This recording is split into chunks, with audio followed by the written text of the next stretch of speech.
Los seres humanos hemos sentido temor por lo desconocido desde el comienzo de nuestra existencia, sobre todo por lo oculto. A lo largo del tiempo, estos temores se fueron plasmando ya sea en pinturas, mitos o leyendas y posteriormente en escritos. Con el nacimiento del cine, en el año 1895, se abre un nuevo medio para transmitir todo aquello que en esos tiempos las personas solo podían imaginarse leyendo un libro o escuchando algún mito popular. Es así que nace el género del terror en el cine. A través del cine, los directores han buscado sacar a flote aquellos temores que como seres humanos tenemos en el subconsciente, jugar con nuestra razón y nuestras emociones mediante imágenes de horror que hacen que como espectadores generemos repulsión al observarlas. Dado esto, podemos definir al género del terror en el cine como la representación de lo psíquico, de los temores más profundos que los seres humanos llevamos dentro, y del miedo que sentimos ante la muerte. O peor aún, el miedo a sentir que vamos a ser asesinados por algún ente maligno o demoníaco al que minutos antes hemos visto quitándole la vida a un pariente o amigo de un mordisco en el cuello o de una puñalada por la espalda, y que nos persigue y no dejará de hacerlo hasta conseguir su objetivo, que es arrebatarnos la vida de la peor manera que uno se pueda imaginar. Este género pone en primer plano en nuestras mentes los miedos individuales y colectivos de la sociedad, utilizando lo oculto, aquello que nuestros cerebros nos hacen dudar si existe o no. Encuentra en la oscuridad y en las sombras el aliado perfecto para captar nuestra atención y tenernos a la espera de qué es lo que aparecerá de pronto en ellas. Aprovecha los contextos de cada época para generar nuevas obras.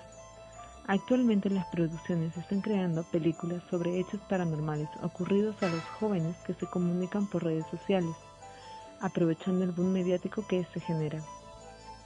Mucho tiene que ver el sonido que acompaña cada escena o en algunos casos la carencia de que esté dependiendo de lo que el director de la película quiera mostrar en ella. Físicamente nos produce exaltaciones cardíacas, repulsión y ansiedad. En algunos casos, algunas personas llegan a producir adrenalina debido a la emoción vivida en ese momento, y por este motivo algunas personas se vuelven adictas a consumir este tipo de género. Según el tipo de películas que encontramos, algunos subgéneros, los cuales son gore, suelen ser de bajo presupuesto y se caracterizan por la violencia exagerada. Survival, sus temas son post-apocalípticos o de zombies, y en su mayoría él o los protagonistas escapan de un grupo o una familia de asesinos. Posesiones. En ellas vemos cómo espíritus malignos poseen los cuerpos de jóvenes o personas de almas nobles. Slasher. En este tipo de películas, los personajes son asesinados por seres que han sido invocados o simplemente por venganza. Aprovechando la gran acogida que generó en el público el nacimiento del cine, el francés Georges Méliès, inventor de los efectos cinematográficos de la época, realiza el que es considerado el primer film de terror llamado Le Manoir du Diable. En ella se observa la puesta en escena de un vampiro y de seres fantasmales en una sola escenografía de estilo teatral que simula ser una de las especies de castillo encantado. Pero es en el año de 1910 cuando aparece el primer film de terror deliberado, Frankenstein, la primera adaptación del libro de Mary Shelley que lleva el mismo nombre de la película. Fue llevada a la pantalla grande por el director estadounidense Shirley Dowling. En ella vemos a un joven médico que experimentando le da vida a un ser abominable formado por partes de cadáveres. El rechazo que siente esta criatura por parte de los seres humanos hace que se vuelva un ser rencoroso, dejando un rastro de asesinatos mientras jura venganza en contra de su creador. Por su parte, el expresionismo alemán en este género nos brindó películas con escenarios sombríos y seres oscuros tras el film El estudiante de Praga, 1913, de Stellan Wright, una película que nos muestra un estilo gótico. Llegó a las pantallas El gabinete del Dr. Caligari, en 1919, de Robert Wind. Una película que tiene un trasfondo político, que lo vemos representado por sus personajes, en este caso el Dr. Caligari, representa el poder y su subordinado, Cesare, encarna al pueblo que vivía sometido al régimen del dictador. Nosferatu, 1922, adaptación del libro Drácula de Bram Stoker. Es traído al cine por el director alemán Friedrich Murnau. Este clásico del terror nos muestra al primer vampiro interpretado por James Bernard como Max Schreck. Su genial actuación y el ambiente sombrío de la película hicieron de esta una obra de culto que aún en nuestros días, vista de la manera correcta, es capaz de difundir miedo a los espectadores. Hasta ese entonces las películas no contaban con ningún tipo de sonido, es por eso que son consideradas dentro del cine mudo. Ya en la década de los 30, el cine tiene el efecto agregado que genera el sonido en ellas. Se realizan films como Drácula del director Todd Browning, interpretado por Bela Lugosi, o La momia del director Karl Freund, que caracterizó al actor Boris Karloff. Pero un nuevo tipo de terror es el que quisieron generar los directores estadounidenses Brian Cooper y Ernest Schutzack, con el film King Kong 1933. Aquí no son vampiros ni seres demoníacos los protagonistas, sino un gorila gigante traído desde una isla en Sumatra, como parte de un espectáculo. En la película, una joven actriz interpretada por Faye White es la que ocasiona que esta bestia desate el caos en la ciudad, ya que en un giro romántico que tiene el film, el animal se enamora de la muchacha y no cesa en su afán por buscarla hasta encontrar un final trágico. Contrario al éxito que tuvieron las películas de terror en la década de los 30, en la siguiente década solo se realizaron films de bajo presupuesto. El hombre lobo, dirigida por el estadounidense George Wagner, fue lo más rescatable de la década de los 40.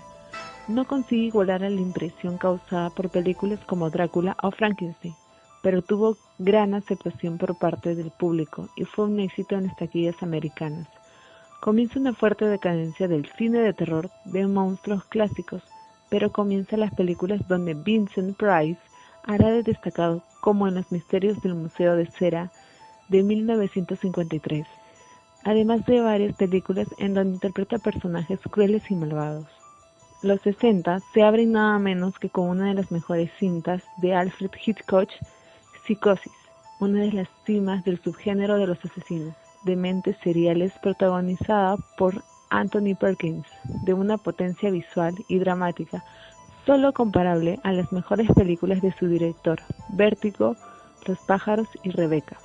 Esta década de los 70 comienza dando un cambio en el terror. Aparecen películas como El exorcista en 1973, La profecía en 1976 y Martes 13 en 1977.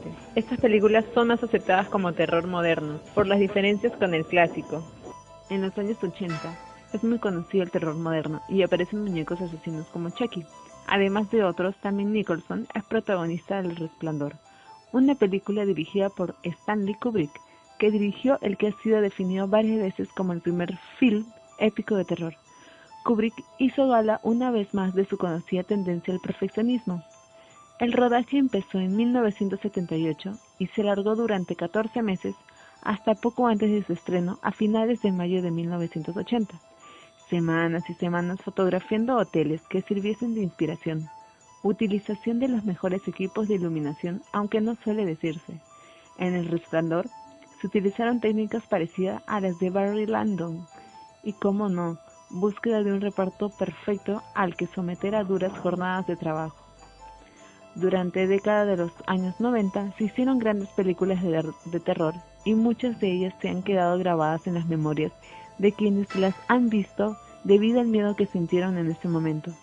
1990, Sexto Sentido de Shyamalan, es una producción norteamericana, la cual causó gran aceptación entre público, debido a la producción, al tema que trata, además del secreto que encierra el llamado por todos un guión muy inteligente, cortesía del guionista y director de la cinta, Night Shyamalan, quien hace un cameo como el Dr. Mills en la propia película.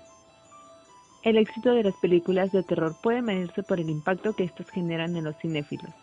El Aro fue uno de los primeros remakes que el público había disfrutado o conocido de la película original Ringu de esta década.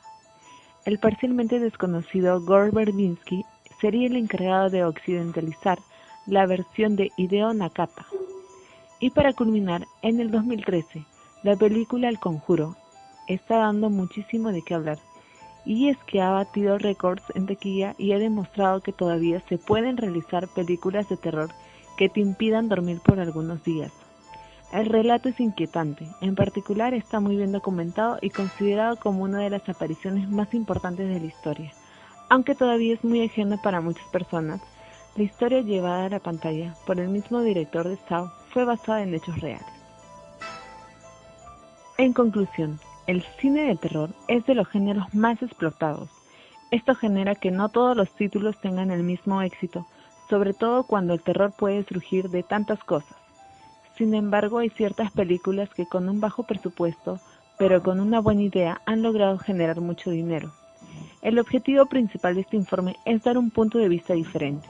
Y para terminar, al ser humano les gusta experimentar áreas que nunca las han explorado por sí mismo y les gustan las emociones que este tipo de películas hace creer en ellas.